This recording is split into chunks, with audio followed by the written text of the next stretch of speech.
Aren't we lucky to have heard that original recording of a man in an opium den, taking a long drag of an opium pipe, which was, of course, a popular hobby back in the day.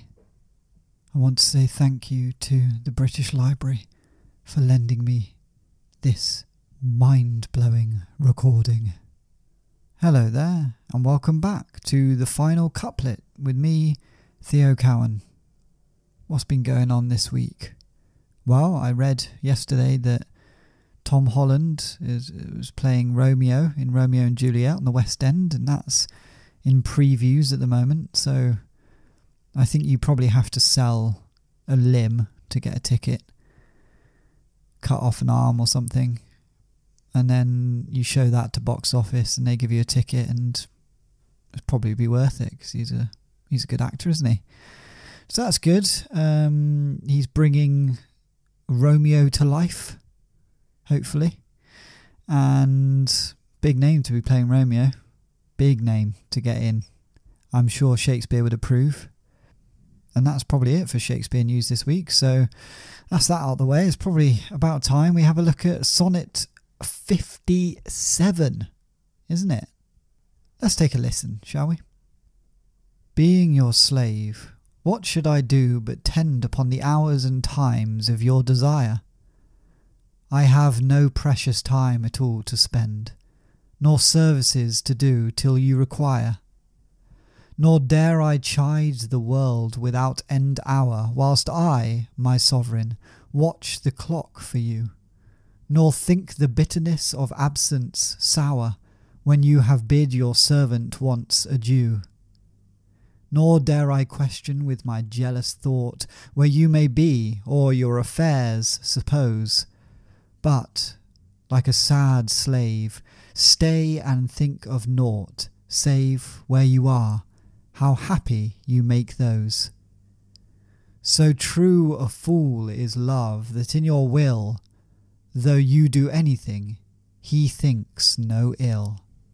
So there you have it, Sonnet 57. Shakespeare, of course, calling himself a slave to his lover and saying how he'll wait around for them even if they get up to no good.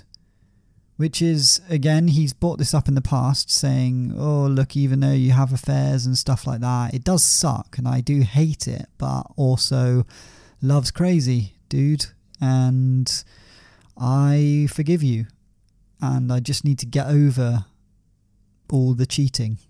So he's quite an accepting guy, isn't he, Shakespeare? He's quite accepting of infidelity, which I find pretty interesting because I do think Shakespeare can be quite precious a lot of the time in these sonnets and quite up his own arse, dare I say. That's probably not a good thing to say. You probably shouldn't say that about Shakespeare, but look, I've said it, alright, and I'm not taking it back. So I think it's probably about time we dive into this sonnet line by line and work out what the hell Shakespeare was going on about in Sonnet 57. So he starts with, being your slave, what should I do but tend upon the hours and times of your desire?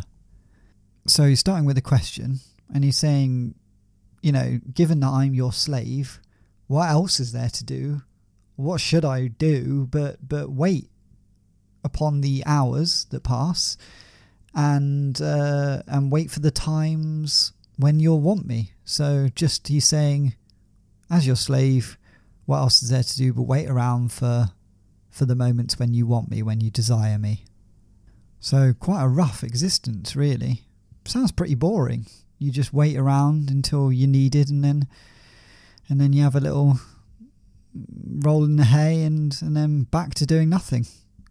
I have no precious time at all to spend, nor services to do till you require.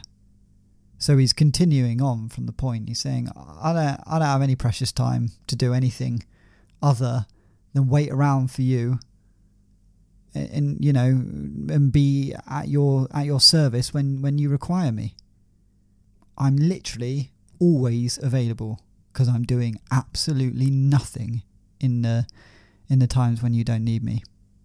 I'm not even walking, I'm not talking, I'm not I'm not playing football. I'm doing nothing. I'm sat in a chair and I'm not even looking. I've got my eyes closed, but I'm not asleep because that's doing something. So I'm just doing nothing.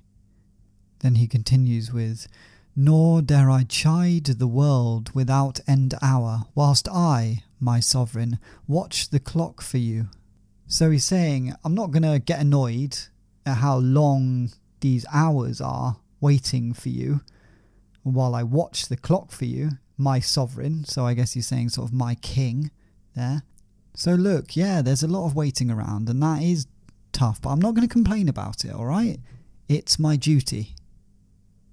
Nor think the bitterness of absence sour when you have bid your servant once adieu. So he's also not going to say how bitter the time is after you've said goodbye, how horrible and sad that is. He's not going to say that because that's complaining. So he's very much saying he's going to keep a positive mindset despite it being a pretty crap existence, really.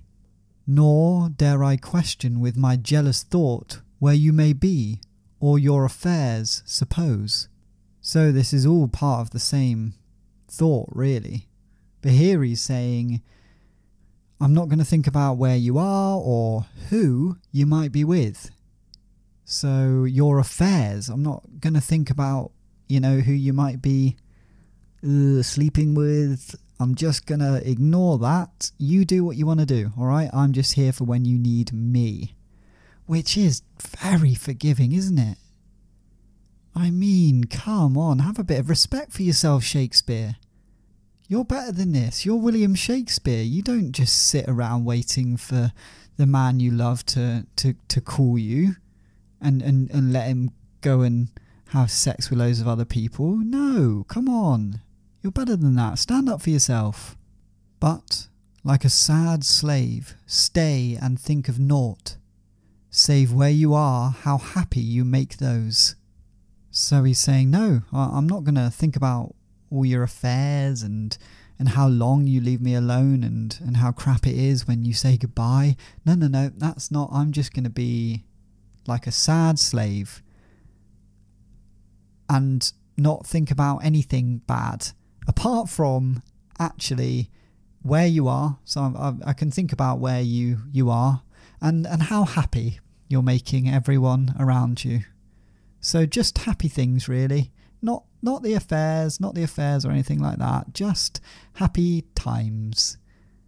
Maybe Shakespeare read a book about positive thinking recently and he thought, let's put this into practice because this is ridiculously positive thinking, isn't it?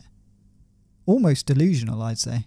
And now, of course, we're on to the final couplet. So true a fool is love, that in your will, though you do anything, he thinks no ill. So here he's saying, love makes you so foolish that you can actually do anything. You can go off and have affairs with anyone, but I don't think badly of you. And he's written sonnets in the past that have a similar theme where he's just saying love is so bloody strong, it's such a strong emotion that I just can't get annoyed at you having affairs. Which, I mean, he just must love this guy a lot, right? To not worry about that? Phew. Or maybe he's just writing it down like this and actually is deeply jealous and he does get really pissed off about it, but he's sort of making himself look good in these sonnets. That could be an option. I do remember reading somewhere that someone thought in that final couplet, so true a fool is love that in your will, though you do anything, he thinks no ill. That in your will, someone said, you know what, the person's name who he's addressing the sonnet to is Will. And I thought, no, come on, that's stupid. This is what people are desperately trying to find things in these sonnets sometimes. And sometimes you've just got to sit back and enjoy the sonnet as it is. Don't try and find all these hidden messages. The guy's name is not Will. Come on. That's William Shakespeare's name. Maybe he's popped his own name in there, just as a little whoop, here I am. Who's the writer of this? That's me, William. Hello. But no, come on, that's ridiculous. And these people call themselves scholars. My other thought about this is that he's talking about how he's going to wait until his master, his lover, calls upon him and needs him and desires him. And he's talking about that being a long time, which does make me think that maybe his lover is quite young. And we have talked about this before, but if he's sort of waiting till the time that he comes of age, maybe it could be that. Now, that's pure speculation, but he does mention a lot about this time that he has to wait, and maybe that is because the person that he loves is younger than is acceptable. Maybe it's just something to think about, and I don't want to paint Shakespeare as some kind of paedophile. Maybe this guy is sort of 16, maybe he's 18, and Shakespeare's waiting for a more sort of respectable age to make some advances on him. I don't know. This is all sounding pretty bad now, but I think it's just something to think about, that this time could be because of the age gap and he's waiting. Anyway, I think it's about time we put this to our bloody story.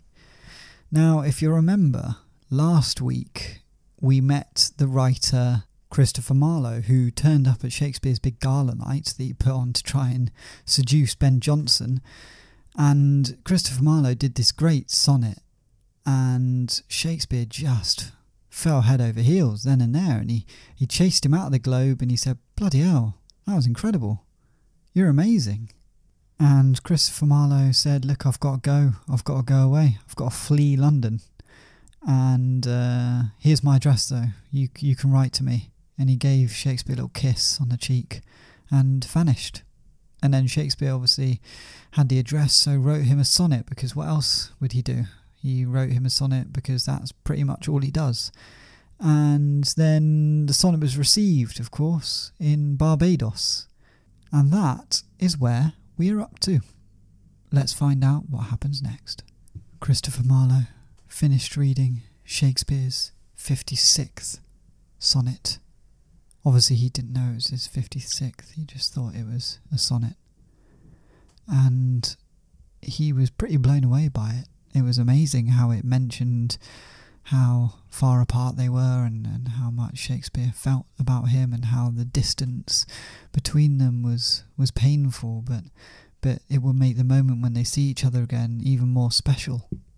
And he took a little sip from his pina colada and thought, I probably should write him back, but I don't want to seem too keen, so I think I'll let him sweat a bit, wait it out, and see if he sends another message to me.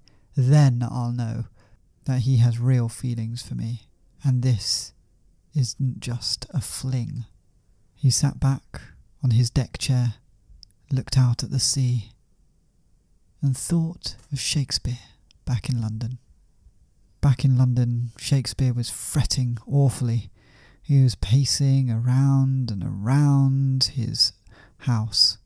Of course, he still had John Donne locked up in a chest, and he was asking his advice on what was happening.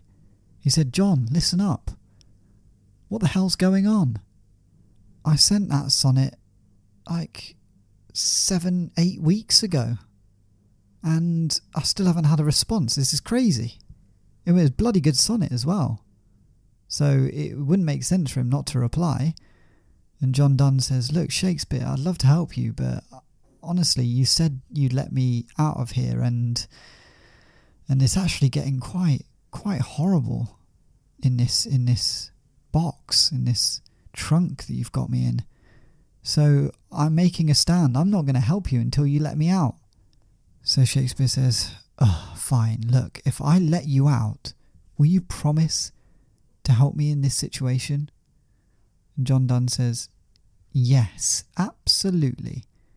But what Shakespeare couldn't see is that John Donne had his fingers crossed.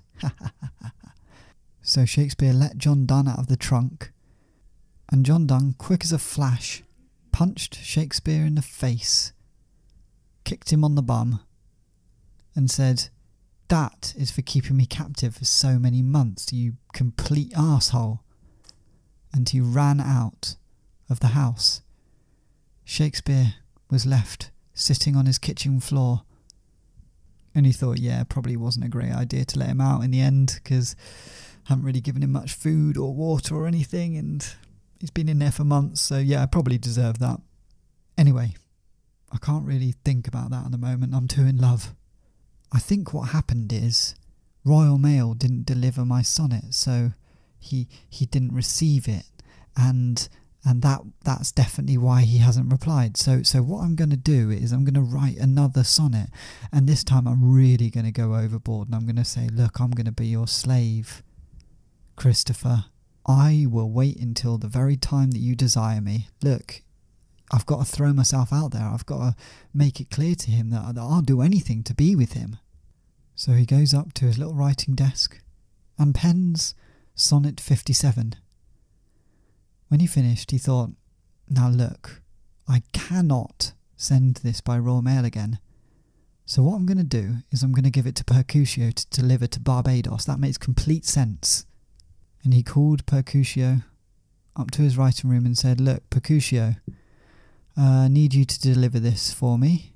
And you're not going to be happy about where you have to deliver it, but when you get there, it's meant to be really nice. So it'll be like a nice holiday for you, maybe. And Mercutio looks up at him with watering eyes. Shakespeare says, yep, that's right, it's Barbados. So that's obviously quite far away. You're going to have to get sort of boats and stuff. It's going to take you months, probably. But yeah, but I trust you more than Royal Mail, if that makes sense. Mercutio bows his head, resigned. Thinks to himself, well, maybe there'll be a bit of sun in Barbados. He snatches Sonnet 57 from Shakespeare's hand and begins his very long journey to Barbados. He sneaks onto boats. He jumps between carriages. He weaves in and out of fights and bustling metropolitan cities until eventually he arrives on the white sandy shores of Barbados. He's bedraggled, but he's got a hell of a tan. He spots Christopher Marlowe on the beach a few metres up from him. He wrings out his wet fur and wanders over to him. Christopher Marlowe says, oh, what have we here? A lovely little cat. Hello. Hello, little cat. And he starts stroking Mercutio. Mercutio hands him a very wet Sonnet 57. And Christopher Marlowe says, oh, what have we here? A message for me? And Mercutio nods his head slowly. Christopher Marlowe says, well, I never. Lucky me, eh? He opens up the sodden parchment and begins to read. Sonnet 57. Since I'm your slave, should I probably wait upon the hours and times of your desire? Time isn't valuable to me, really. I don't have anything I need to get on with until you require me. I don't dare complain about how long the hours without you are, my king, or how bitter your absence is once you've said goodbye to me, your servant. I also won't ask jealous questions like, where have you been, or have you been having an affair? No. Like a sad slave, I sit still and think about how happy you are making whoever you are with. Love makes me so bloody foolish that if you have it off with another man, I don't think badly of you. So there we have it. Sonnet 57, and of course the story to accompany it. Mercutio's had a hell of a ride there, hasn't he? He's travelled all the way from London to Barbados. That must have taken months. And God knows how he did it. I mean, I'd love to have a side story where we really go on that adventure with him. Maybe that can be in the DVD extras sort of thing.